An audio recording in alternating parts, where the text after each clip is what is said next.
All right, let's get to the next part of this.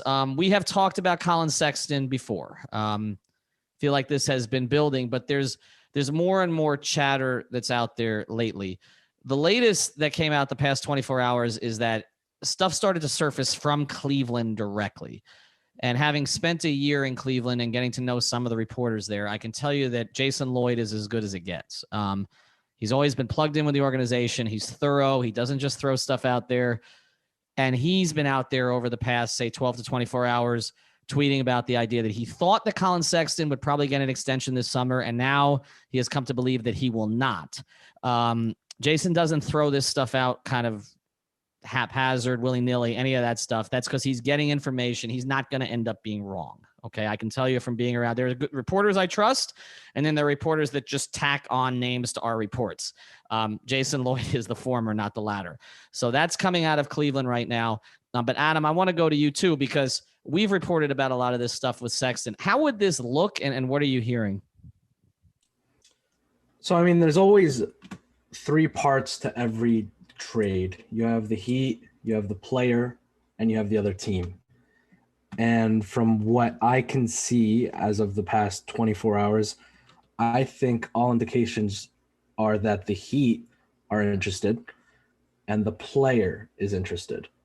And I think that that's a very significant step that we haven't heard from anywhere else. I don't know if anyone else has reported anything similar, but the player is now interested in a potential deal, right? So the third obviously being Cleveland, maybe the most important piece to this whole puzzle, but we know that they've had talks between the Heat and the Cavs. So who knows what could happen from here on out? What we know is a deal could potentially come around the draft, but the player's interested. That's the update. But Adam, and here's the other part of this, because you mentioned Cleveland, which would be the third part, but there are really two parts. There are two subsets to that.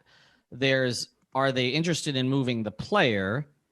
And what we're hearing now more and more from sources out of Cleveland is they are, okay, as opposed to giving him an extension, okay, and maybe doing it a year early than they really have to. So really, it's just the half piece that's here is, would they be interested in moving the player for what Miami could get them, right? Like, so, right. So I mean, we're really kind of 2.5 out of the three parts. We're kind of 2.5 of the three parts there. Now, we've talked about this, Alex, in the context of a Kevin Love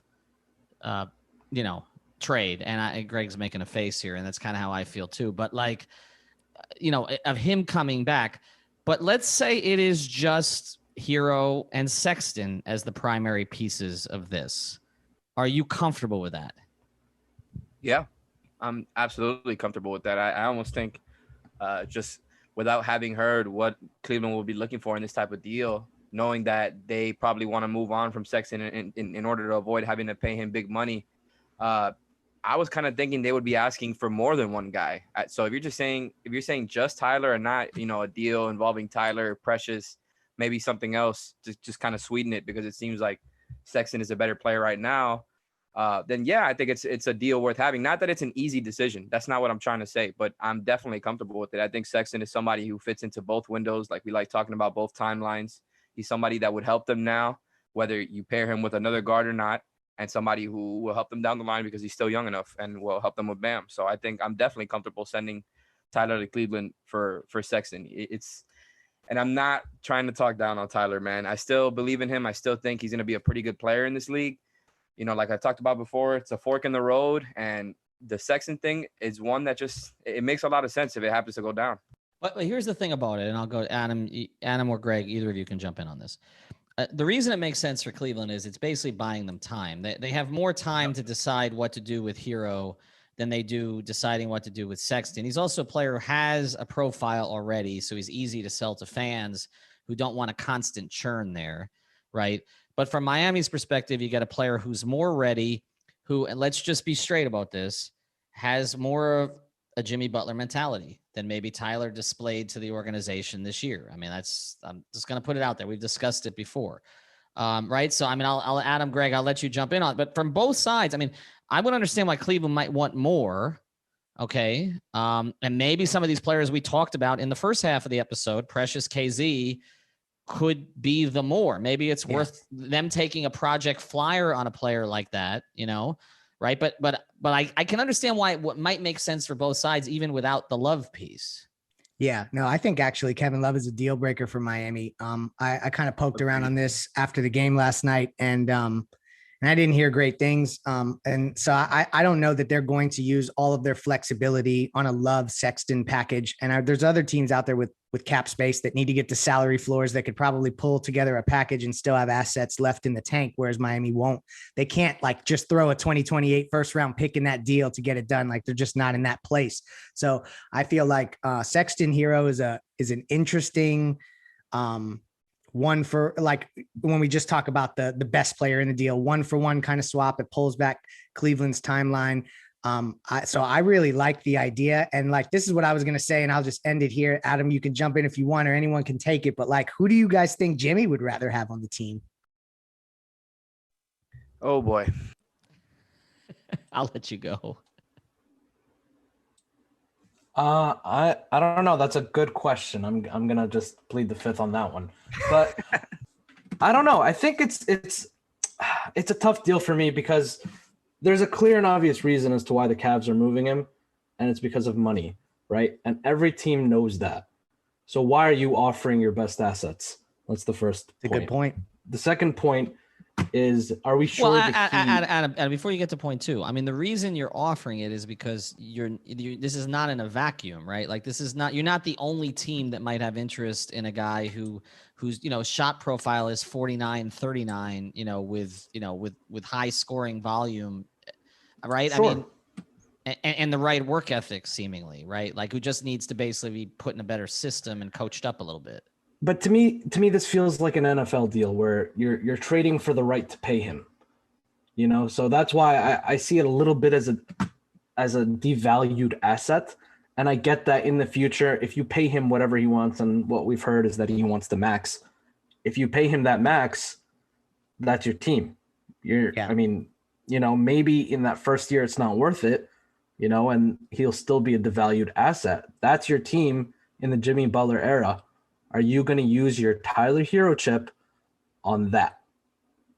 Fair. And it's a really interesting question. I guess I look at it from this perspective, and I really don't want to give up on Tyler. And Ethan kind of touched on it as he talked about you can't look at it in a vacuum. Is like if you know the deals you have lined up, and let's just say you have a sign and trade for Lowry in the works, and that's going to happen. Like hypothetically, then giving up Hero in the Sexton deal to me feels like, okay, here we go. We've got to win now backcourt. Like, yeah, it's a little short, but there's been a lot of short backcourt. So like, that's where, to me, I feel like that there could definitely be connections here that make Tyler Hero, although he is the Heat's best asset, if you look at it holistically, it could make some sense. And I just want to be clear on one thing as people follow these rumors into August. Okay. What you can tell from listening to us is we know more than we're saying, whereas you're getting reports from others who know less than they're saying. And the one example I'm going to use here, and without mentioning names, is there was a report that circulated about the Heat's interest in Kevin Love. Okay. This came out like, 3 or 4 days ago. I'm going to mute you. This came out like 3 or 4 days ago, okay, about the Heat's interest in Kevin Love, right after our reporting about Sexton and Love. And I can tell you, and Adam, I will let you close here. The Heat's interest is not in Kevin Love. The Heat's interest is in Collin Sexton. This is what we call dot collecting, okay, in the business, okay, connecting, I'm sorry, where somebody says, we report one thing and then somebody else jumps in on it. Their interest is not in Kevin Love. Kevin Love is, the Cavs have a desire to move Kevin Love if they can. Essentially, he's a negative asset. Is that correct, Adam? Absolutely. He's a negative asset. And not only that, I want to make it clear that Collin Sexton is someone who should not be on the trade market. Correct. He shouldn't. A guy that's 22 years old, averaging 24 points per game, should not be on the trade market. It's just the fact that the Cavs are not willing to pay his price. If he maybe brings his price down under the max, they'll sign him to an extension tomorrow, but it's the fact that they're ways apart on their price. That's why. But Adam, isn't the one other thing on Sexton though? I mean, Darius Garland got put on the select team, right? I mean, it does seem like the organization is favoring Garland over Sexton, and then it's not really clear that the two of them can play together long term. Is that also fair? I mean, I don't think it's. And I mean, that plays into why they're not willing to pay him the max, but I don't think it's necessarily because there's another point. They don't value him as a player. Right? It's fit, isn't it? And they have the third pick in the draft. Correct. Yep. Where they can get a guard. Cavs going guard Cav. draft. Right. Well, there's also the situation which we've talked about here on Five on the Floor about. I don't know how much longer Kobe Altman's going to be the general manager or have power there too, because we also know that Dan Gilbert does not typically give his general managers extensions, and I mean, they've basically been churning through assets. Alex, I'm going to let you close here today. Do you think that Cleveland could sell? Because again, if you're going to trade a guy who you shouldn't be trading at 22 years old, who's putting up this kind of shot profile and seems to have more significant upside if he gets with the right program. Don't you have to get a player like Tyler Hero back who you can at least sell to your fans as he's 21, he's performed in the NBA playoffs, and I mean, he's a name and he's going to score a bunch of points for us? Yeah, I think it makes a lot of sense, man. I think Tyler is that type of guy who fits the bill for what the Cavs are looking for. And Adams' points, I will admit, made me think twice a little bit. The whole idea of like, well, if you use the Tyler asset in the Sexton piece, you may or may not be stuck with him, and who knows, like if he'll be tradable down the line if things don't work out, things like that. That made me think twice a little bit. But Tyler is the type of guy that would make sense for Cleveland in this deal. And to add on to also the point that Adam made about the draft, it's expected that Cade Cunningham is going number 1. And then I think what happens with number 2 is going to decide. And it seems like that the Cavs are most likely going to end up taking a guard there, because I think the consensus right now is that Evan Mobley, the big man, is going number 2. And then after there, the biggest prospects are Jalen Suggs and Jalen Green, who are both guards. So that does make me think twice a little bit. But to me, it's just like they're going to be stacking that roster that they got there with young guys. And if they go into the offseason and get back Tyler and maybe something else for Sexton, and then draft a guard that they can be proud of there, maybe Tyler comes off the bench, who knows? They can definitely sell that. I think that's how you move on from Sexton pretty quickly. Alex, I'm glad you mentioned that. And again, go to prizepicks.com, mybookie.ag, use the code 5, and eat your Miami Grill while you're listening to this. We are all in agreement from what we've heard that if a trade for Sexton happens with the Heat, it's likely at the draft, right? Are we all of our information? I'll go to Greg and Adam on this. Is that? Yes. And I'll say this. I'm glad you brought that up. I would rather, if it were me, this is a deal I would make at the end of free agency, not at the beginning. That's just my personal belief. Okay. Greg, consistent with your information. It is. I mean, this is and that has more to do, from my understanding, with Cleveland wanting to kind of figure out what their roster is going to look like, get their assets and figure all that out. And the draft is like basically their free agency. You know what I mean? Like that's their moment to really churn that roster out and do what they want to do. So it's really more Cleveland that I think is going to be pushing to make a deal happen. But to Adam's point, it does make a little more sense for Miami to wait and see. His salary does go up if you wait for the new league year, but they can still get something done. And the other thing about this is, and this, I'm sure we're going to talk about this in a lot of future episodes here, Clutch Corner, Full Court Press, everything else we do at 5 Reasons Sports. I get what you're saying, Adam, and I get why, Alex, it made you pause about when you're going to use the Tyler Hero asset, since right now it is your only asset until, you figure out if you've got Duncan re-signed, or until KZ or Precious blows up or whatever. This is your asset. I get it. But I also think, and I think Heat fans are a little tired of this idea of waiting for the perfect opportunity and letting very good opportunities pass you by. And I just wonder, with what happened this past offseason, again, not paying out more than 1 year, what happened with Crowder, waiting on Giannis, previous years where they've waited for things to happen, the Dwayne thing with Durant, all this other stuff. I do wonder at a certain point, if we just keep saying, like, when does, perfect become the enemy of, good?